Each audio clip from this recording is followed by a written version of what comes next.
Saudara-saudari pencinta renungan harian Katolik yang terkasih, dimanapun Anda berada.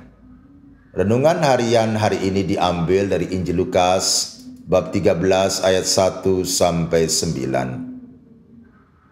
Orang seringkali menghubungkan penderitaan yang dialaminya atau dialami oleh orang lain dengan dosa yang diperbuatnya. Karena dosanya banyak, maka Tuhan menghukumnya dengan penderitaan atau malapetaka. Pandangan semacam ini juga ada di dalam diri orang Yahudi pada zaman Yesus. Mereka menyangka bahwa orang-orang Galilea yang dibunuh oleh Pilatus dan darahnya dicampurkan pada korban yang mereka persembahkan, dan ke-18 orang yang mati ditimpa menara dekat Siloam mempunyai dosa yang cukup besar sehingga mereka harus mengalami kematian yang sangat tragis. Namun Yesus menyangkal pandangan tersebut. Yesus mengatakan bahwa tidak ada hubungannya antara dosa dan penderitaan. Penderitaan bukan hukuman dari Tuhan atas dosa manusia. Mengapa? Karena penderitaan itu bisa dialami oleh semua orang.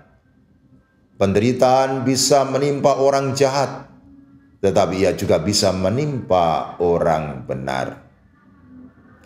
Saudara-saudariku yang terkasih dalam Kristus, kendati penderitaan itu tidak berhubungan langsung dengan dosa manusia, penderitaan hendaknya menjadi suatu peringatan bagi manusia untuk bertobat atau memperbaharui diri.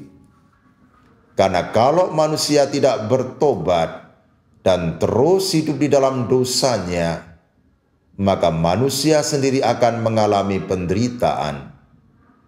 Bukan karena Tuhan menjatuhkan hukuman kepadanya, tetapi karena akibat perbuatannya sendiri.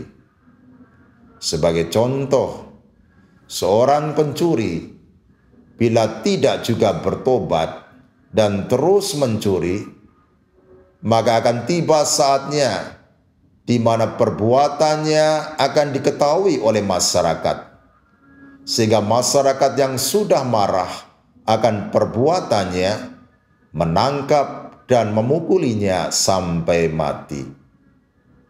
Atau seorang pemuda yang suka kebut-kebutan di jalan raya, bila dia tidak bertobat, suatu hari nanti dia akan mengalami kecelakaan karena tindakannya yang ugal-ugalan.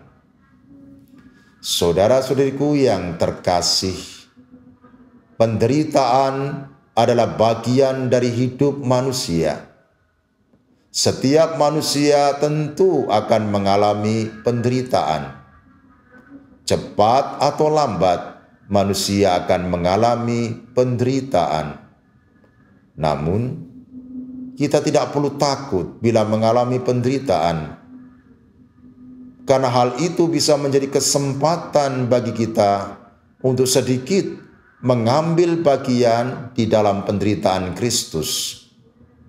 Bila kita mau menerima penderitaan dengan tabah, menjadikan penderitaan itu sebagai silih atas dosa-dosa kita, dan menyatukannya dengan penderitaan Kristus, maka penderitaan itu tidak berlalu begitu saja, melainkan akan mendatangkan berkat dan keselamatan bagi kita.